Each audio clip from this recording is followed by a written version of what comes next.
이 시간 성경 말씀 함께 보시겠습니다. 성경 말씀 요한복음 12장 말씀입니다.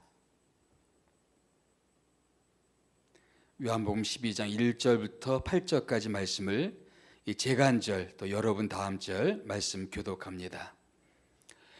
6월절 엿새 전에 예수께서 베다니에 이르시니 이곳은 예수께서 죽은 자 가운데서 살리신 나사로가 있는 곳이라.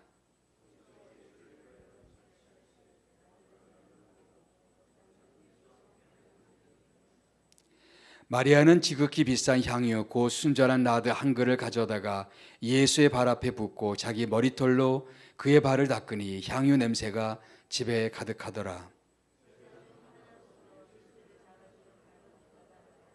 이 향유를 어찌하여 300데나리온에 팔아 가난한 자들에게 주지 아니하였느냐 하니,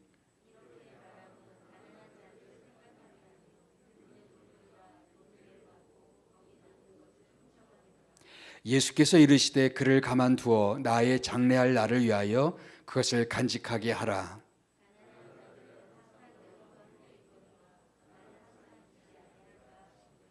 아멘. 여러분 혹시 여러분의 살아갈 날이 일주일도 채 남지 않았다면 그 일주일을 어떻게 보내고 싶으십니까? 아니, 일주일도 많고요, 이틀밖에 남지 않았다.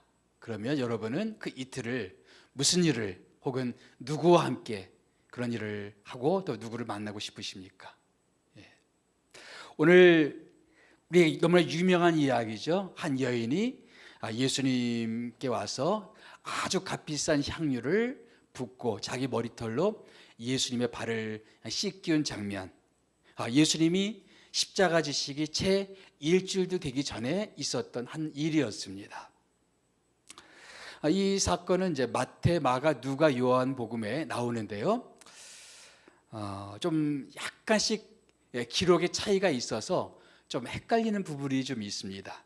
일단 누가복음에 나오는 어떤 여인이, 죄 많은 여인이 예수님의 발을 씻기신 장면은 별개의 사건을 많이 봅니다. 대신에 요한복음에 있는 오늘의 사건, 그리고 마태, 마가복음에 있는 사건은 대개 같은 사건으로 보게 됩니다. 그런데 좀 차이가 있어요, 기록에. 오늘 요한복음 12장을 보게 되면 이때가 6월절 몇 세 전입니까? 엿새 전에라고 되어 있어요.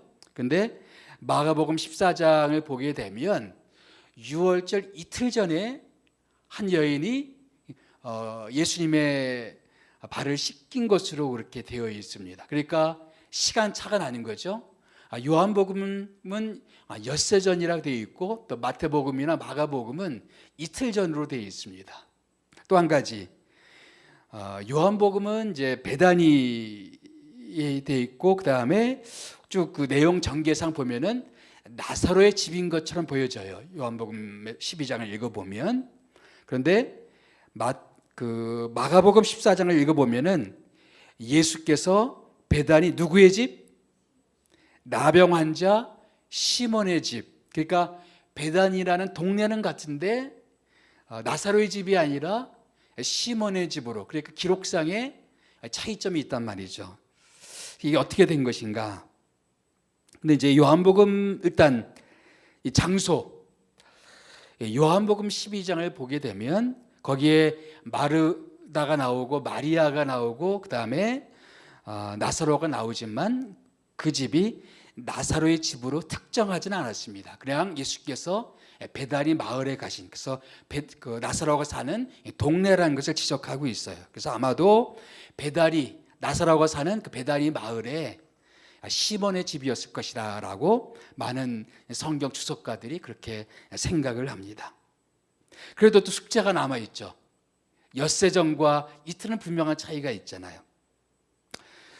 아마도 이제 예수께서 여리고를 거쳐서, 그러니까 베레아에서 요단강을 건너서 여리고를 거쳐서, 여리고에서 무슨 사건이 있었냐면 바로 직전에 삭개오 사건이 있었어요. 그래서 그 일이 있고 나서 베다니 동네에 도착한 것이 엿새 전이었던 것 같습니다. 그리고 이제 베다니에서 있었던 다른 사건은 없어요. 그래서 베다니에 있었던 사건을 기록한 것이 요한복음이 아닌가 싶습니다.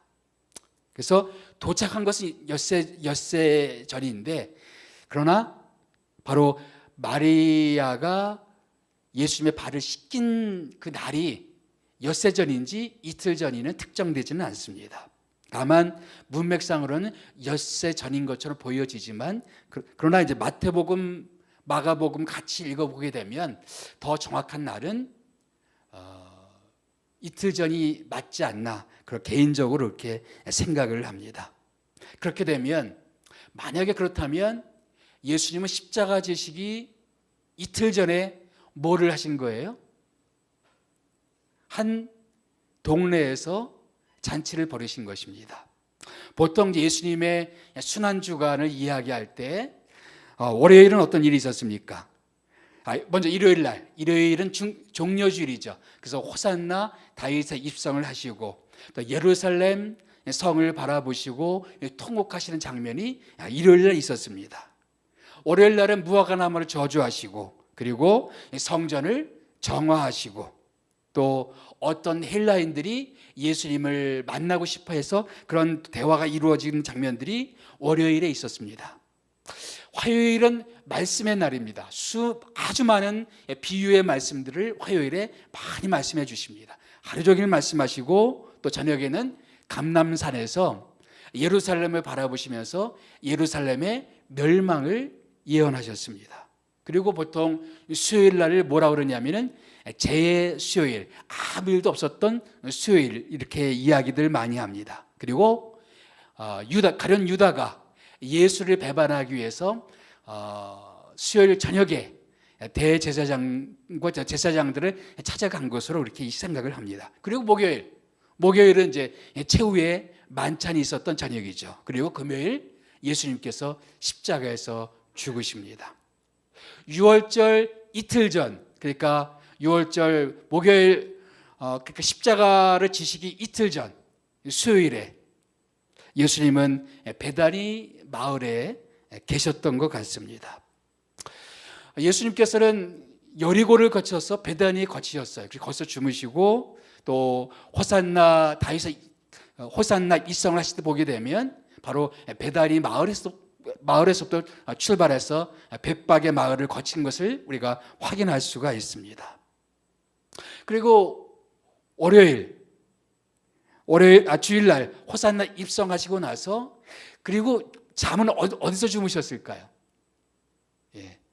우리 마가복음 11장 11절에 그 호산나 입성하시고 모든 일을 마치신 다음에, 자 11장 11절 다시 시작. 예수께서 예루살렘에 이르러 성전에 들어가서 모든 것을 둘러보시고 때가 이미 저물매 12 제자를 데리고 어디로 나가셨어요? 예루살렘에서 주무신 것이 아니라 어디로? 베다니로 다시 나가셨어요. 그러니까 베다니에서 주무신 것이죠. 화요일 날 하루 종일 비유의 날이죠. 많은 비유의 말씀들을 주셨습니다. 그래서 근데 누가복음 21장 37절 말씀 다 같이 읽어봅시다. 시작. 예수께서 낮에는 성전에서 가르치시고 밤에는 나가 감람원이라 하는 산에서 쉬시니. 감람원이라 하는 산에서 쉬시니. 근데 감람원이 어디냐? 자, 누가복음 19장 말씀 봅시다. 19장 29절 말씀 시작. 감람원이라 불리는 산 쪽에 있는 벳바게와 베다니 가까이 가셨을 때, 그러니까 감람원에 뭐가 있었어요? 바로 베다니 마을이 감람원에 있었던 것이죠. 아마도 화요일 저녁에도 베다니, 아마도 나사로의 집이 아니었을까 추정을 합니다. 그리고 수요일 날이 되었어요. 그리고 수요일 날 베다니 마을에서 잔치가 있었던 것이죠. 바로 시몬이라는 사람, 나병 환자. 나병 환자들은 접촉에 불과했기 때문에 지금 나병 환자는 아니고 전에 나병 환자였다가 어쩌면은 예수님을 통해서 치유받은 사람이 아니었을까 생각이 되어집니다. 그 감사의 마음으로 잔치를 벌였던 것이 아닌가. 거기에 나사로도 있었고 마르다도 있었고 또 마리아가 그곳에 와서 값비싼 향유를 부은 것이 아닐까, 그렇게 생각이 되어집니다.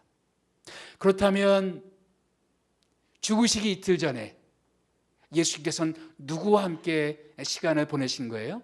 자기를 환대하고 가까이 있었던 한 촌사람들과 함께 마지막 그 이틀 전에 그 시간들을 함께 보내셨던 것입니다. 그때 마리아가 아주 값비싼 향유를 가지고 와서 예수께 부었습니다. 마리아의 이 사건을 통해서 우리는 다시 한번 헌신의 의미를 좀 묵상해 볼 수가 있을 것 같습니다. 헌신이란 과연 우리에게 도대체 무슨 의미가 있겠는가? 어떤 뜻이 있겠는가? 첫째, 헌신에는 갑질이 따른다라는 교훈을 우리는 마리아를 통해서 배울 수가 있습니다. 매우 값비싼 향유를 드렸다고 그랬죠. 그 가치가 얼마였어요? 300데나리온. 그래서 보통 그 당시에 한 데나리온이 하루 품삯의 그 가치라고 그래요. 그러면 뭐 1년에 쉬는 날도 있었을 것이고 하면 거의 1년치의 어떤 일한 품삯이 아니었을까 하는 생각이 듭니다. 매우 가치 있는, 매우 값비싼 향유였죠. 그거를 예수님을 위해서 기꺼이 헌신을 했습니다. 마리아는 어떤 사람입니까? 나사로의 동생이죠. 그리고 마르다 하면 뭐가 생각이 나요? 열심히 분주하게 일을 하고 봉사하는 장면이 생각나지만 마리아 하면 생각나는 것은 예수의 발치에서 말씀을 듣고 있는 그런 모습. 그래서 말씀을 사모하는 여인이었어요. 또 말씀을 통해서 많은 은혜를 받았던 것 같습니다. 어쩌면은 그 말씀의 은혜에 대한 그 감사 때문에 예수님께 그것을 표현한 것인지 모르겠어요. 우리가 좀 말씀의 깊은 은혜를 받게 되면 주님께 헌신하는 것이 참 쉬워져요. 사람들이 헌신하기가 참 어려운 그 이유 중에 한 가지는 뭐냐면 말씀의 은혜를 받지 못하면 참 헌신이 참 어렵습니다. 그런데 말씀을 통해서 어떤 감동을 받고 말씀을 통해서 은혜를 받으면 주님께 무언가를 드리고 싶어하는 마음들이 자연적으로 생겨나는 것이죠. 더군다나 마리아의 오빠 누구? 마르다가 누구를 통해서? 예수님을 통해서 치유를 받고 또 다시 살리심을 받았단 말이죠. 마리아는 아마 그 감사의 마음을 주님께 표현하고 싶었던 것 같아요. 내 오빠도 살리셨는데 이 뭐 300데나리온 되는 이 향유쯤은 아무것도 아니다. 아마 그런 심정이었을지 모르겠어요. 정말 주님께 대한 사랑이 있으면, 주님께 대한 감사의 마음이 있으면 주님께 드리는 것이 쉬워진단 말이죠. 헌신이란 사랑이죠. 주님께서 나에게 베푸신 사랑에 대한 감사의 마음, 주님께서 나에게 베푸신 말씀의 은혜, 혹은 우리 가정에 베푸신 어떤 사랑의 은혜에 대해서 내가 사랑을 표현하고 싶은 것, 그게 헌신이죠. 그냥 헌신해야 된다 이런 어떤 의무감이 아니라 내가 주님으로부터 은혜를 받았고 사랑을 받았고 그 사랑을 마땅히 내가 표현하고 싶은 거예요. 그게 헌신이죠. 그런데 오늘 이 말씀 뭐냐면은 그렇게 사랑을 표현하는 것인데 이 사랑은 갑질을 없이는 표현하기가 어렵다는 거예요. 이 여인은 그 주님께 대한 그 사랑, 주님께 대한 감사를 표현하기 위해서는 값을 치루었어요. 300데나리오라는 값비싼 값을 치르셨단 말이죠. 우리가 구원받는 것은 값없이 거저 구원받습니다. 우리가 공로가 없어도 행한 것이 없어도 선행이 없어도 주님은 값없이 우리 죄를 용서해 주십니다. 그런데 주님은 우리가 주님을 따라가는 데 있어서는 값지불이 필요하다라고 말씀해 주십니다. 누가복음 9장 23절 말씀 다 같이 읽어봅시다. 시작. 또 무리에게 이르시되 아무든지 나를 따라오려거든 자기를 부인하고 날마다 제 십자가를 지고 나를 따를 것이니라. 주님을 따르기 위해서는 뭐가 필요하다? 자기를 부인하고, 잘 읽어야 되죠. 잘못 읽으면 자기 부인하고 이상한 뜻이 돼버리죠. 자기 부인하고 아니라 자기를 부인하고 나를 죽여야 되고 나를 부인해야 될 때가 있어요. 때때로 내가 주님께 헌신하고 주님께 봉사할 때에 나를 죽여야 될 때가 종종 있단 말이죠.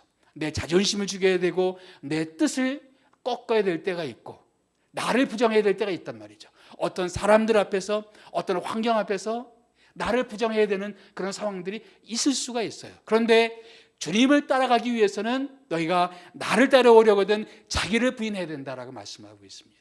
그런 갑지불은 분명히 필요하다. 더군다나 뭐가 필요해요?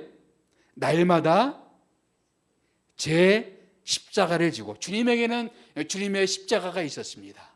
그런데 주님에게만 십자가가 있는 것이 아니라 누구에게도 십자가가 있어요? 우리들에게도, 각자에게도 각자의 십자가가 있다는 것이죠. 물론 사람들마다 각자가 짊어져야 되는 십자가는 다를 수가 있어요. 어떤 사람에게는 시어머니가 십자가일 수도 있고, 어떤 사람은 자식이 왼수처럼 십자가일 수가 있고, 어떤 사람은 자기 일이 십자가일 수가 있고, 어떤 사람에게는 어떤 사람이 십자가일 수가 있고, 정말 내가 짊어지고 싶지 않아도 져야 되는 십자가. 예수님께서도 십자가 지시기 전날 밤에 겟세마네 동산에서 무슨 기도를 하셨습니까? 할 수만 있으면 이 잔을 내게서 옮기시옵소서. 이 잔이 뭘까요? 십자가의 잔 아닐까요? 예수님마저도 할 수 있으면 감당하고 싶지 않았던 것이, 인간적으로는 감당하고 싶지 않았던 것이 십자가였단 말이에요. 그럼에도 불구하고 하나님의 뜻이기 때문에 감당하셨던 십자가. 마찬가지로 우리들에게도 내가 피하고 싶은 십자가가 있을 수 있어요. 될 수 있으면 안 하고 싶은 십자가, 안 만나고 싶은 그 십자가, 피하고 싶은 사람이 있을 수가 있고, 피하고 싶은 일이 있을 수가 있고. 그런데 하나님이 우리에게 맡겨주신 십자가가 있단 말이에요. 내가 부정하고 싶어도 하나님이 너는 이걸 짊어져야 돼 라고 나에게 맡겨주신 십자가가 있단 말이에요. 누구든지 나를 따라오려거든 자기를 부인하고, 우리가 주님께 헌신한다고 했을 때 내가 짊어져야 되는 그런 십자가의 갑지불은 분명히 필요하단 말이에요. 많이 알려진 이야기인데요, 보네포 목사님, 독일의 유명한 목사님이시죠. 보네포 목사님이 그런 얘기를 했습니다. 우리가 은혜를 받을 때 값없이 은혜 받는다, 막 값없다 하니까 주님 따라가는 것, 혹은 주님의 은혜마저도 값없는 것처럼 생각한다. 주님의 은혜를 우리에게 값없이 주어진 것이지 주님의 은혜 자체가 값싼 것은 아니다. 근데 어떤 사람들은 마치 주님의 은혜가 값싼 것처럼 그렇게 취급한다. 여러분, 우리가 아무 공로 없어도, 아무 한 일이 없어도 값없이 주님의 은혜를 경험하기 위해서는 누가 값을 치르셨어요? 예수님께서 십자가의 값을 치르셨단 말이죠. 주님께서 값을 치르셨기 때문에 우리에게는 값없는 은혜로 우리에게 올 수가 있었단 말이에요.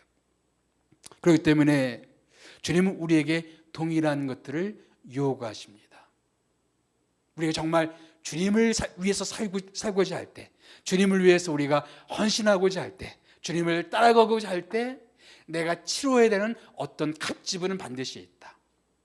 시간일 수가 있어요. 내 많은 시간을 주님께 봉사하기 위해서 드려야 될 때가 있어요.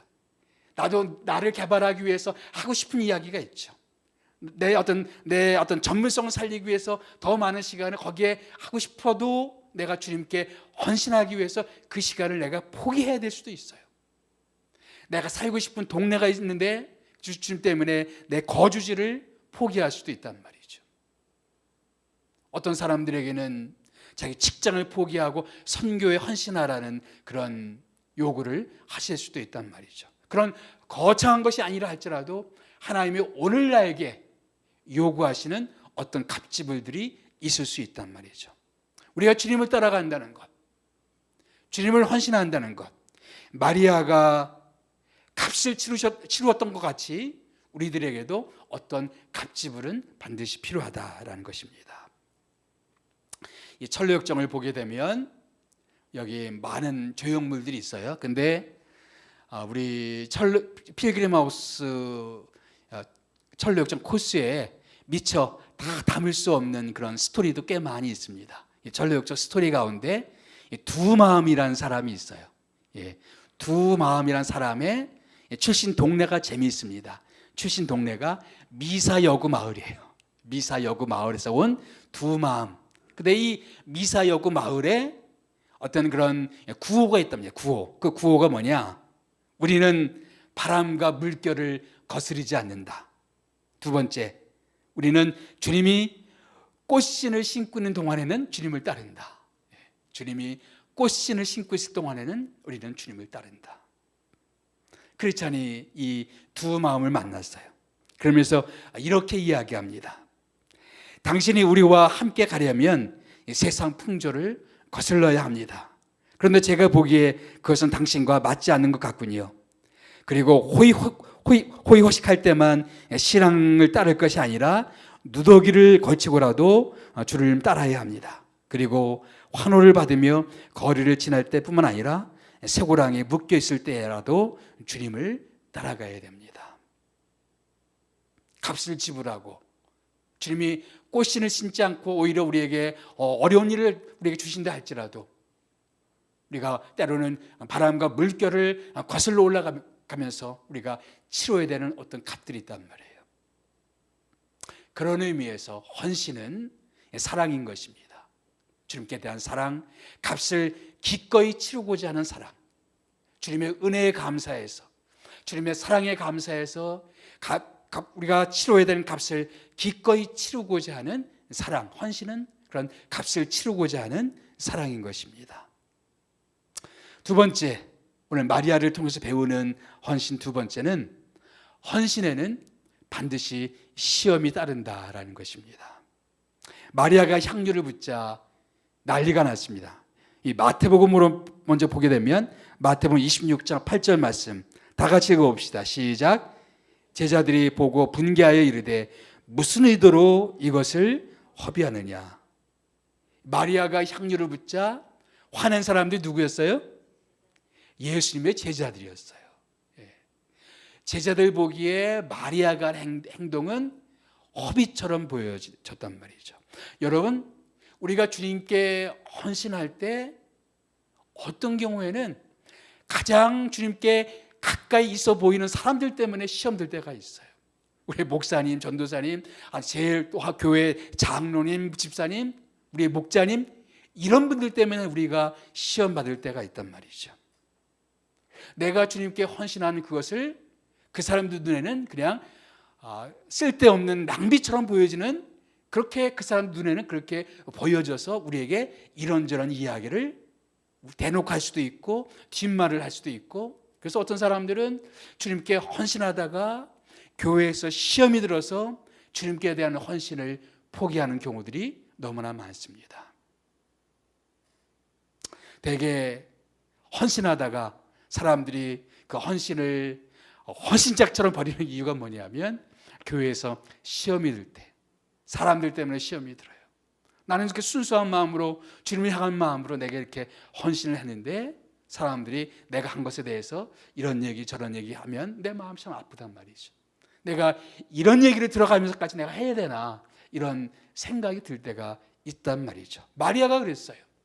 정말 아주 귀한 헌신을 했는데 어떻게 보면 가장 가까운, 예수님에게 가장 가까운 사람들로부터 비난을 받았고, 그래서 쓸데없는 허비처럼 왜 무슨 의도로 이것을 허비하느냐, 이런 얘기를 들었단 말이죠. 어떤 사람들에게 어떤 사람의 헌신은 허비처럼 느껴집니다.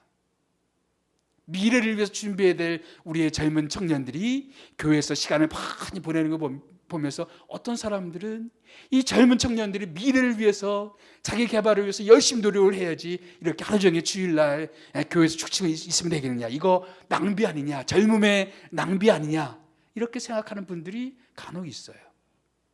어떤 사람들은 자기가 부모로부터 받은 유산을 가지고 귀한 뜻으로 선교에 기탁을 하고, 혹은 어떤 그 장애인들을 위해서 그것들을 기탁을 하고, 이럴 때 어떤 사람은 그것을 낭비처럼 허비처럼 그렇게 생각하는 사람들도 있습니다. 미래가 촉망받는 어떤 사람들이 자기 인생을 선교를 위해서 아프리카에 간다, 동남아에 간다, 이런 모습을 보면서 또 어떤 사람들은 왜 이렇게 정말 귀한 엘리트 같은 이런 사람들이 인생을 허비하는가 이렇게 느껴질 수도 있단 말이죠. 우리들의 헌신은 누군가에게 오해받을 수가 있고 누군가에게 비난받을 수가 있고 판단받을 수가 있단 말이죠. 근데 이 제자 중에서 가장 앞장서서 비판했던 사람이 가룟 유다인 것 같습니다. 우리 오늘 요한복음 12장 4절 5절 말씀 같이 읽어봅시다. 시작. 제자 중 하나로서 예수를 잡아줄 가룟 유다가 말하되 이 향유를 어찌하여 300데나리온에 팔아 가난한 자들에게 주지 아니하였느냐 하니. 저는 가룟 유다의 말이 일리가 있다고 생각합니다. 정말 있고 생산성 있는 그런 일들을 위해서. 그래서 저는 교회 헌금 사역은 정말 두렵고 떨림으로 정말 잘 사용해야 된다고 믿습니다. 정말 귀한 헌금으로 드려진 헌금이 낭비되지 않게 정말 요긴하게 잘 쓸 수 있도록 교회가 그 책임을 다 해야 된다고 생각을 해요. 그럼에도 불구하고 우리는 어떤 교회에서 드리는 우리의 어떤 헌신, 헌금을 생산성으로만 판단해서는 안 된다는 거예요. 효율성으로만 판단해서는 안 된다는 것입니다. 어떤 경우는 우리 눈에는 낭비처럼 보여지고 우리 눈에는 생산성 있는 것처럼 보여지지 않는다 할지라도 우리가 이해할 수 없는 차원에서 하나님은 그것을 아주 귀하게 쓰실 수가 있단 말이죠. 때때로 교회에 이루어지는 일의 방식, 헌신의 방식, 사역의 방식 이런 것들이 누군가의 눈에는 비효율적으로 보여지는 그런 것들이 많습니다. 물론 교회는 될 수 있으면 효과적인 일들을 찾아야 되겠죠. 그러나 모든 것을 효과성의 기준으로 혹은 생산성의 기준으로만 우리는 할 수는 없습니다. 때로는 우리의 생산성, 우리의 효율성 그 이상의 어떤 것 가치를 위해서 우리는 때로는 생산성을 포기해야 될 때도 있어요. 효율성을 포기하고 일을 위해서는 때때로 사람들을 다치건 말건 막 할 수도 있지만 때로는 사람들을 위해서 일의 효율성도 때로는 포기할 수도 있고 양보할 수도 있고 우선순위를 우리가 뒤로 할 수도 있어요. 모든 것을 다 생산성, 효율성으로 판단할 수는 없다는 얘기죠. 어쨌든 간에 우리의 헌신은 때로는 낭비처럼 때로는 비생산적인 것처럼 사람들에게 비춰져서 사람들에게 비난받을 수가 있습니다. 그럴 때 우리는 그런 사람들에게서 오는 그 시험을 참고 이겨낼 수가 있어야 우리는 주님께 귀한 칭찬을 받을 수가 있습니다. 요한복음 1장, 야고보서 1장 12절 말씀 같이 읽어보겠습니다. 시작. 시험을 참는 자는 복이 있나니 이는 시련을 견디어낸 자가 주께서 자기를 사랑하는 자들에게 약속하신 생명의 멸관을 얻을 것이기 때문이라. 시험을 받아서 그만두는 사람들에게는 상이 없습니다. 시험을 참는 자가 복이 있습니다. 그들에게 상이 있습니다. 내가 주님께 헌신하다가 때로 어떤 사람들 때문에 시험 들 수가 있어요. 또 우리 교회 환경 속 그런 일들이 꽤 많이 있습니다. 왜냐하면 교회에 모여든 사람들은 다 성자들이 아니라 아직도 성화의 과정을 밟고 있는 죄인들이기 때문에 여전히 우리는 사람들로부터 상처를 받을 수가 있고 시험을 받을 수가 있어요. 그러나 시험을 이겨내야 됩니다. 우리의 헌신의 대상이 누구이기 때문에 우리의 헌신의 대상은 어떤 사람들이 아니에요. 우리 헌신의 대상은 누구예요? 오늘 마리아가 누구에게 향유를 부었어요? 예수의 발에 향유를 부었어요.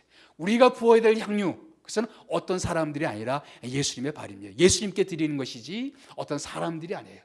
사람들 때문에 시험받을 수가 있고 사람들 때문에 상처받을 수 있지만 우리가 드리는 헌신의 대상은 어떤 사람들이 아니라 바로 예수님이다. 우리는 예수님 보고 나아가는 것이지 사람 보고 나아가는 것이 아니다. 때때로 사람들 때문에 힘들 수가 있어요. 그러나 그것 때문에 포기해서는 안 된다. 시험을 참고 이겨내야 된다. 사실은 예수님마저도 시험을 이겨내셨습니다. 히브리서 12장 3절 말씀 다 같이 읽어봅시다. 시작. 너희가 피곤하여 낙심하지 않기 위하여 죄인들이 이같이 자기에게 거역한 일을 참으신 일을 생각하라. 그분이 누굽니까? 예수님이시죠. 예수님마저도 정말 시험을 참고 자기를 거역하는 자들을 참고 그렇게 사람들을 참으셨단 말이에요. 그래서 정말로 우리가 그렇게 피곤해서 낙심해서 하던 일을 포기하는 거, 여기 낙심은 그거예요. 포기한다는 거. 우리가 하던 일을 포기하지 말아야 될 이유. 왜? 예수님도 포기하지 않았단 말이에요. 사람들 때문에 포기하지 않았어요. 예수님이 이 땅에 공생애를 살아갈 때 우리 바리새인들이, 서기관이 얼마큼 예수님을 비난을 많이 했습니까? 안식일을 범한다고 뭐 이렇다 저렇다 하면서 서기관 그 바리새인들이 얼마나 많이 예수님을 비난하고 예수님께 적대적이었습니까? 그래서 예수님 참아내셨어요. 당신의 일을 끝까지 포기하지 않으셨어요. 그리고 그 예수님은 우리도 예수님을 따라서 그렇게 하시기를 원하십니다. 그런 의미에서 헌신은 인내입니다. 인내. 헌신은 사랑이고 헌신은 인내입니다. 세 번째, 마리아에게서 배우는 또 한 가지 헌신에 대한 레슨, 그건 뭐냐면 헌신의 기회는 항상 있는 건 아니에요. 지금 헌신할 수 있지만 이렇게 헌신할 수 있는 시간이 항상 나에게 주어지는 것은 아니다라는 것입니다. 사람들이 여인을 비난하자 예수님이 뭐라고 그랬어요? 8절에 다 같이 시작.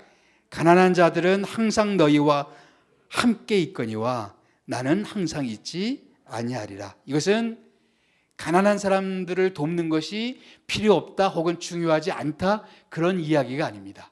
그들을 도울 수 있는 기회는 많이 있다. 그런데 지금 나를 위해서 헌신할 수 있는 시간은 그렇게 많지 않다. 그 얘기예요. 우리가 주님을 위해서 헌신할 수 있는 시간이 항상 있는 것은 아닙니다.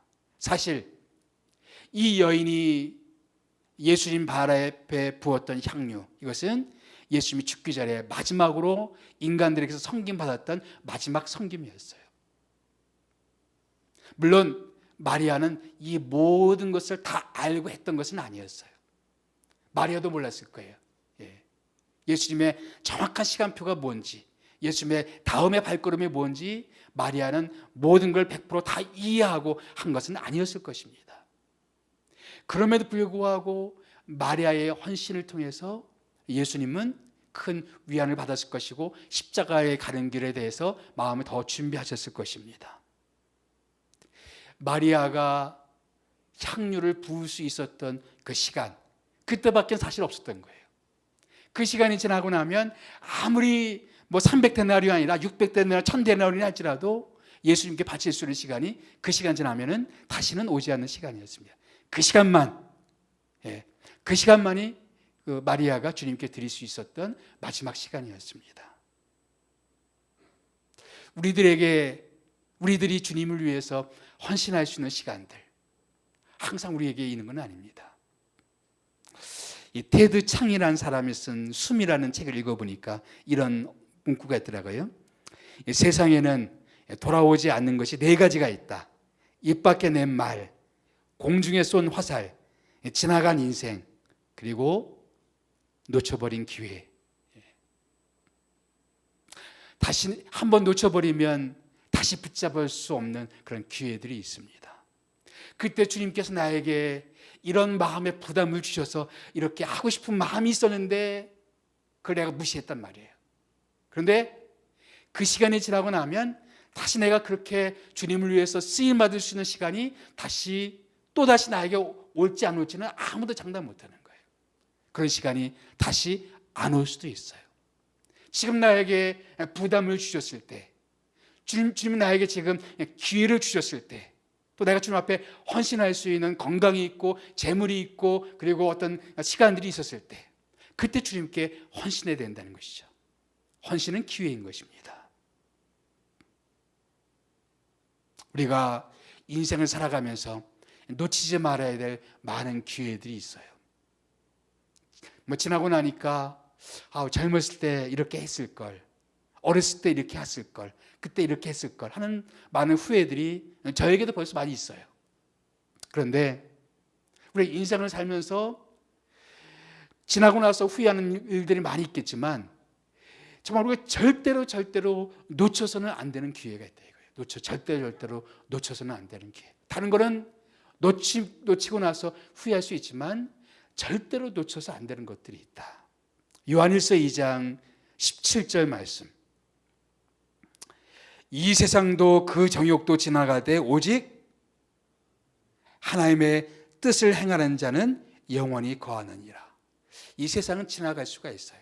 내가 그때 했었어야 되는데 하고 놓치는 것 중에 또 지나고 나면 그냥 지나가는 것일 수가 있어요. 그런데 어떤 것들은 내가 그 시간에 그때 하지 못해서 그 결과가 영원히 남는 것들도 있어요. 어떤 사람이 예수님을 만날 기회, 예수님을 영접할 기회가 있었어요. 그런데 그때 예수님을 거절하고 예수님을 만나지 않았어요. 그것은 영원히 그 사람에게 결과를 청구합니다. 하나님이 내 인생 가운데 내가 주님께 쓰임받을 수 있는 어떤 특별한 기회를 나에게 주실 수가 있어요. 내가 그거를 그냥 무시해버리기 때문에 정말 내 인생이 주님 앞에 귀하게 쓰임받을 수 있는 어떤 정말 귀한 기회, 그거를 우리가 놓쳐버릴 수가 있단 말이죠. 다른 것은 놓쳐도 상관이 없어요. 그런데 내 인생을 향한 주님의 그 뜻, 그건 우리 절대 놓쳐서는 안 된다 이거죠. 지금 하나님이 나에게 주시는 어떤 부담, 헌신의 어떤 기회, 주님께 드릴 수 있는 어떤 시간, 내가 주님께 쓰임받을 수 있는 어떤 그런 시간들 항상 주어지는 것은 아닙니다. 그런 의미에서 헌신은 사랑이고, 헌신은 뭐라 그랬어요? 인내고, 헌신은 기회인 것입니다. 헌신의 기회는 항상 있지 않습니다. 마지막 네 번째, 이 부지 중의 헌신이 하나님 나라를 위해서 큰 역사를 이룰 수가 있다는 것이죠. 자, 7절 말씀 다 같이 읽어봅시다. 시작. 예수께서 이르시되 그를 가만두어 나의 장래할 날을 위하여 그것을 간직하게 하라. 예수께서 제자들에게 말씀하십니다. 그를 가만두어라. 사실 이 말씀이 우리들에게도 필요합니다. 내가 보기에 누군가의 헌신이 별로 낭비처럼 보이고 허비처럼 보이고 비생산적으로 보여서 이런저런 이야기를 많이 하는데 그 사람을 가만두어라. 우리들에게도 그런 말씀을 주실 수가 있어요. 왜 그래요? 이것은 내 장래를 위한 것이다. 마가복음의 똑같은 데서는 그런 힘을 다하여 내 몸에 향유를 부어 내 장래를 미리 준비하였느니라. 마리아가 예수님의 장래를 미리 준비했다 이렇게 말씀하십니다. 그리고 실제로 이틀 후에 예수님은 십자가에서 죽으셨습니다. 마리아가 다 하고 한 것은 아니었겠지만 마리아가 주님께 대한 사랑으로, 주님께 대한 감사의 마음으로 드렸던 그 헌신, 근데 예수님은 그것을 아주 귀하게 쓰셨어요. 만왕의 왕 되신 그 예수님, 온 인류의 죄를 구속하기 위해서 오신 메시아 되신 그 예수님의 장래를 마련하는 그 준비하는 일에 마리아의 헌신이 쓰임 받을 수 있었어요. 이게 얼마나 큰 영광입니까? 온 인류의 그 죄 문제를 해결하기 위한 그 귀한 예수님의 그 십자가의 길, 그 장래의 길, 그 길을 위해서 마리아의 헌신이 쓰임 받을 수 있었다. 이건 영광이죠. 영광입니다. 우리가 하나님 나라의 모든 비밀을 다 알고 헌신하는 건 아니에요. 하나님이 어떤 하나님 나라의 비밀은 아직 우리에게 다 오픈하지 않은 것일 수가 있어요. 내가 하나님이 내 인생을 어떤 뜻으로 다 이해하는지 지금은 다 내 머리로는 이해 못하는 것들도 아직도 많이 있죠. 그럼에도 불구하고 하나님은 내가 주님을 향한 사랑으로, 주님께 대한 감사로 드리는 그 헌신을 귀하게 쓰셔서 하나님 나라를 위해서 아주 소중하고 아름다운 꽃으로 그렇게 활용하실 수가 있다는 얘기입니다. 우리가 무심코 드렸던 그 헌신, 아주 귀하게 쓴 그런 사례를 보면 저는 오병이어서 가끔 생각이 납니다. 예수님이 그 야외에서 빈들에서 설교를 하셨습니다. 하루 종일 설교를 하니까 사람들도 배가 고팠어요. 이 사람들에게 먹을 것이 필요했었습니다. 한 소년이 자기 도시락 5병이에요. 보리떡 5개와 물고기 2마리의 그 도시락을 예수님께 바쳤어요. 어떤 마음으로 바쳤을까? 하루 종일 말씀을 전하신 우리 예수님이 얼마나 배고프실까? 막 그래서 드렸을 수도 있고, 아니 뭐 다른 의미에서 드렸을 수도 있겠죠. 그런데 그렇게 드린 그냥 단순하게 드렸던 그 도시락, 예수님이 축사하니까 어떤 일이 일어났어요. 오병이의 기적, 수많은 사람들이 그 도시락 때문에 배불리 먹고 남는 그런 기적의 역사가 일어났단 말이죠. 그냥 단순하게 예수님 손에 올려놓았던 그 도시락, 그것을 예수님 축사하셨고 그리고 그것을 사용하셨습니다. 이 사람들마다 자기 인생의 말씀들이 있지 않습니까? 자기 평생을 살아가면서 꼭 붙잡는 인생의 말씀들이 있어요. 몇 개월 전에 지구촌 교회 그 잡지에서 연락이 와가지고 지구촌 비전에서 목사님들의 인생의 말씀, 그것을 나누는 코너가 있다고 저에게 글을 하나 써달라고 그래요. 가만히 제 인생의 말씀이 뭐였을까 가만히 이렇게 돌이켜 보니까 제가 이 말씀이 생각이 났어요. 오병이어의 기적. 제가 자주 묵상하고 자주 생각하는 부분입니다. 그 제 모습이 주님 앞에 올려드리는 아주 보잘것없는 한 소년의 도시락처럼 보잘것없는 모습이지만, 주님이 축사해 주시면 오병이의 기적이 일어나듯이 주님 제 인생을 그렇게 축사해 주십시오. 축복해 주십시오. 내가 사람들에게 먹일 수 있는 것은 한 사람, 아니 나 자신의 나 자신을 먹을 수밖에 없는 그런 소양밖에 안 될지 모르겠지만, 주님이 축사해 주시면 오병의 기적도 가능하오니 주님께서 저를 축사해 주셔서 그렇게 주님께 쓰임받게 하옵소서. 제 마음이 그런 마음이에요. 그냥 무심코 드렸던 한 소년의 도시락, 근데 하나님 나라를 위해서 아주 요긴하게, 아주 귀중하게 쓰임받을 수 있었습니다. 마가복음 14장 9절 말씀에는 이 여인의 헌신에 대해서 이렇게 말씀하고 있어요. 다 같이 시작. 내가 진실로 너희에게 이르노니 온 천하에 어디서든지 복음이 전파되는 곳에는 이 여자가 행한 일도 말하여 그를 기억하리라. 엄청난 영광이죠. 복음이 전파되는 곳마다 마리아의 향유는 반드시 사람들에게 말해질 것이고 기억될 거야. 왜 그럴까요? 왜 이 여인 행동은 기억이 될까요? 여러분, 복음이 전파되는 현장에는 반드시 필요한 것이 바로 헌신입니다. 마리아와 같은 이런 헌신이 반드시 필요해요. 그렇기 때문에 마리아는 기억될 것입니다. 여러분, 헌신 없이 복음이 전파될 수가 없어요. 누군가가 자기의 젊음을 드리고 자기 물질을 드리고 자기 시간을 드리는 그런 헌신 없이 이 복음은 우리들에게 올 수도 없었고, 누군가는 이 복음을 위해서 자기의 목숨을 뒷바쳤어요. 우리 한국 땅에도 수많은 사람들이 이 복음 때문에 자기의 목숨을 바쳤습니다. 자기 인생을 바쳤어요. 자기 시간을 바쳤습니다. 복음을 위해서는 헌신은 반드시 필요한 거예요. 복음이 전파되는 곳마다 반드시 필요한 것은 헌신인데, 누군가가 주님 앞에 헌신해야 되는데, 그렇기 때문에 이 여인의 헌신은 기억될 것이다 라고 말씀하고 계시는 것입니다. 주님은 이 여인뿐만 아니라 우리들의 헌신도 기대하십니다. 마리아가 향유를 부었듯이 예수님은 우리들의 향유를 기대하고 계십니다. 그런 의미에서 헌신은 사랑이고, 헌신은 인내고, 헌신은 기회고, 헌신은 영광입니다. 믿습니까? 우리가 주님께 헌신할 수 있다는 것, 주님께 쓰임받을 수 있다는 것, 이것은 하나님 나라에 동참할 수 있는 영광입니다.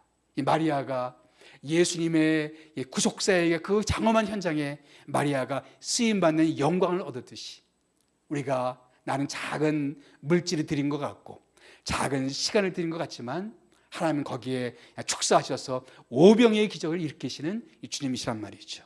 그런 의미에서 헌신은 영광입니다. 1960년대 미국의 참 허무주의 그런 문화, 젊은이들 막 히피 문화에 빠지고 마약을 하고 이런 가운데 영적인 부흥이 갑자기 어디선가 일어나기 시작했어요. 그래서 히피들 가운데서 예수를 믿는 일들이 막 일어나게 되는 거예요. 그리고 그때 불려지기 시작한 노래가 하나 있어요. 우리가 잘 알고 있는 작은 불꽃 하나가 그 노래였습니다. 바로 히피문 누가 시작했는지 잘 정확히 모르겠어요. 그런데 허무주의적 인생 가운데 그 누군가가 작사한 이 노래, 작은 불꽃 하나가 큰 불을 일으켜 곧 주위 사람들 몸 녹이듯이 주님의 사랑 이같이 한 번 경험하면 그의 사랑 모두에게 전하고 싶으리. 새싹이 돋아나면 새들이 지저귀고 꽃들이 피어나 화창한 봄날이라네. 주님의 사랑 이같이 한 번 경험하면 봄과 같은 그 신선함 전하고 싶으리. 주님은 그렇게 작은 불꽃 역할을 하는 사람들을 지금도 기다리고 있습니다. 우리 가정에 작은 불꽃 역할을 해줄 수 있는 사람, 우리 이웃들에게 작은 불꽃 역할을 해줄 수 있는 어떤 사람들, 주변 사람들에게 그런 작은 불꽃 역할을 해줄 수 있는 그런 사람들, 그런 사람들의 그런 헌신을 통해서 영적인 부흥을 우리에게 주실 줄 믿습니다. 마지막으로 여러분들과 함께 나누고 싶은 성경 구절이 고린도전서 15장 58절 말씀, 메시지 성경 번역본으로 같이 나누고 싶어요. 다 같이 한번 읽어봅시다.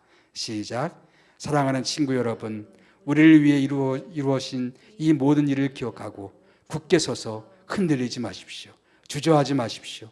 여러분이 주님을 위해 하는 일이 시간 낭비나 헛수고가 아님을 확신하여 주님의 일에 매진하십시오.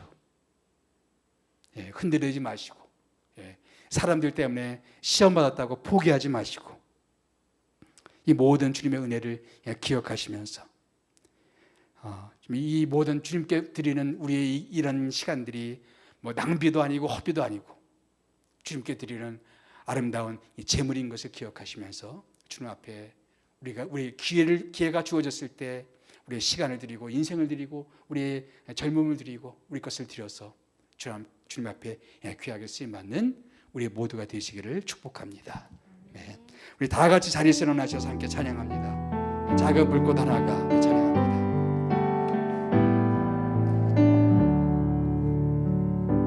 작은 불꽃 하나가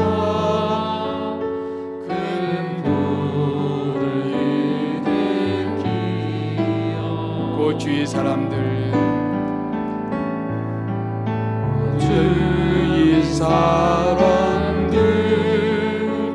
그 불에 몸 녹이듯이 주님의 사랑 이같이 한 번 경험하면 그의 사랑 모두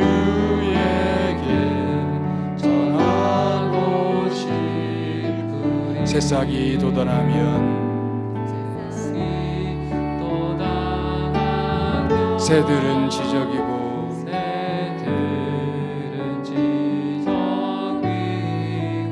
꽃들은 피어나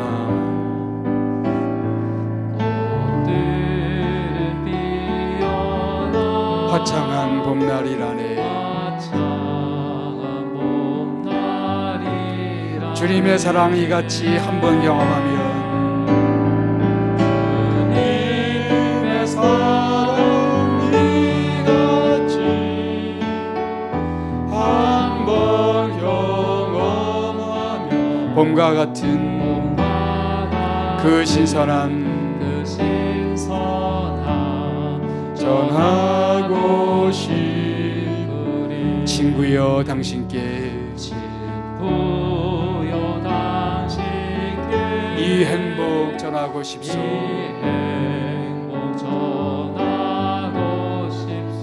또 주는 당신의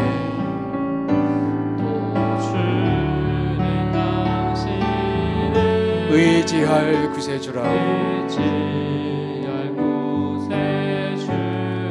산 위에 올라가서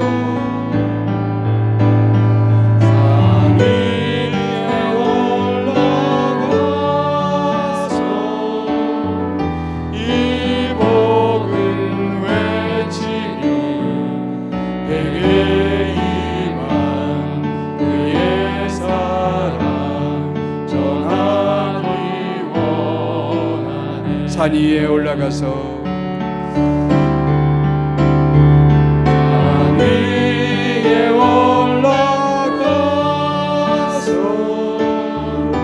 이 복음 외치며 내게 임한 그의 사랑 전하기 원하네.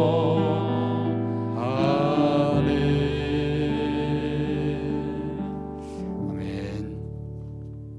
기도하겠습니다. 마리아가 주님 앞에 값비싼 향유를 기꺼이 주 앞에 사랑의 마음으로 드렸듯이 주님께서도 우리에게 그런 값지불로 표현하는 헌신을 기대하십니다. 주님이 우리 삶 가운데 기대하시는 그런 헌신, 내가 나의 그 마음에 부담을 주셨는데 내가 부정하거나 무시하거나 그런 것은 없는지 살펴보았으면 좋겠습니다.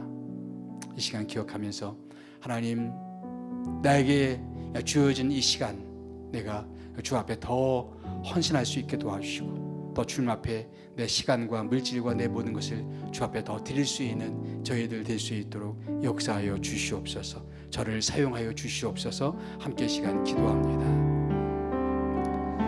살아계신 주 하나님 아버지, 주님께 감사합니다. 주님께서 우리들에게 주의 사랑을 말씀해 주시고 주의 은혜를 베풀어 주셔서 주 앞에 우리가 귀하게 헌신할 수 있도록 주님 역사하여 주시기를 주님 원합니다. 아버지 하나님, 주 앞에 아버지 값비싼 향유를 드렸듯이 우리가 주 앞에 드릴 수 있는 향유를 드릴 수 있도록 도와주시옵소서. 아버지, 주께서 말씀하시고 주께서 내 마음 가운데 어떤 부담을 주시고 그것이 내가 주 앞에 드릴 수 있는 마지막 기회인 것처럼 그렇게 주 앞에 헌신할 수 있도록 주님 도와주시고 그렇게 저희들을 사용하여 주시옵기를 원합니다. 저희는 주님의 뜻을 다 이해하지 못하고 때때로 우리의 헌신에 대해서 회의가 받고 우리의 헌신에 대해서 시험받을 때가 있고 우리의 헌신에 대해서 아버지 이것이 낭비처럼 여겨질 때가 참 많이 있습니다. 그러나 아버지 하나님, 주께서 우리들 가운데 역사해 주셔서 그것이 결코 낭비가 아니요 그것이 허비가 아니요 주님께 드려지는 아름다운 제사인 것을 예배인 것을 기억하고 그렇게 쓰임받을 수 있도록 도와주시옵소서. 우리 다시 한번 우리 기도하실 때 오병의 기적처럼 주님, 내가 주 앞에 드리는 작은 헌신 이것을 축복하여 주시옵소서. 축사하여 주시옵소서. 그래 아버지 하나님, 우리 가운데 오병의 기적 같은 그런 역사들을 우리들의 헌신을 통해서 이루어 주시옵소서. 함께 시간 기도하겠습니다. 살아계신 주 하나님 아버지, 저희들의 헌신을 주 앞에 올려드립니다. 저희들이 할 수 있는 일들은 너무나 제한적입니다. 제 능력의 한계를 느낍니다. 제 지성의 한계를 느낍니다. 제 언어의 한계를 느낍니다. 그러나 아버지 하나님, 주께서 축사해 주시면 주님의 놀라운 역사들이 일어날 줄 믿사오니 주여 이 시간 주의 거룩한 성령을 기름 부어 주시옵소서. 주의 말씀으로 기름 부어 주시옵소서. 주님 함께하여 주시옵기를 주님 원하오니 주님 인도하여 주시기를 주님 간절히 기도합니다. 주여 우리들 속에 일하여 주시고 주님 말씀해 주시며 우리 인생 가운데 주님 다시 한번 우리의 삶을 주님께 드려오리 주님 축사하여 주시옵소서. 아버지 하나님, 그래 아버지 우리의 드림을 통하여 우리의 헌신을 통하여 놀라운 오병의 기적이 일어나는 그 역사들을 바라보기를 원하오니 주님 저희들을 드립니다. 사용하여 주시옵소서.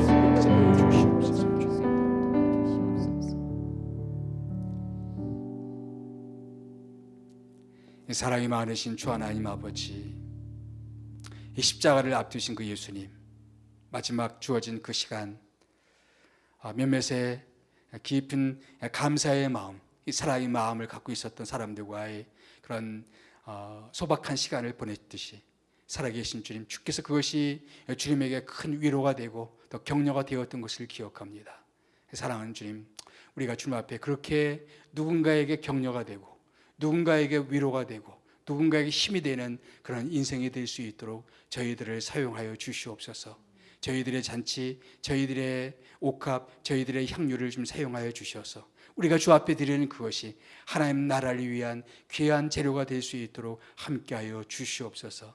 마리아의 헌신이 예수님의 십자가의 그 장례를 준비한 것 같이 우리의 작은 헌신을 좀 축사해 주셔서 그것을 통하여 주님 나라가 더 확장되게 도와주시고 복음이 더 밝히 드러나게 도와주시고 복음의 영광이 더 드러날 수 있도록 도와주시고 더 많은 사람들이 이것을 통하여 예수를 믿을 수 있게 도와주시고 교회의 영광이 드러나게 도와주시고 복음의 부흥의 역사가 일어날 수 있도록 함께하여 주시옵소서. 저희들 시간을 주 앞에 드립니다. 저희들의 인생을 다시 한번 주 앞에 드립니다. 저희들 가정도 주 앞에 드립니다. 저희들의 모든 것을 주 앞에 드리오니 주님 사용하여 주시옵소서. 저희들의 남은 인생 주 앞에 귀하게 산제물로 드리는 저희들의 인생 되기를 간절히 사모하오며 이 모든 말씀 살아계신 예수님의 이름으로 기도드리옵나이다. 아멘. 각자 개인적으로 기도하시다가 조용히 숙소로 돌아가시면 되겠습니다.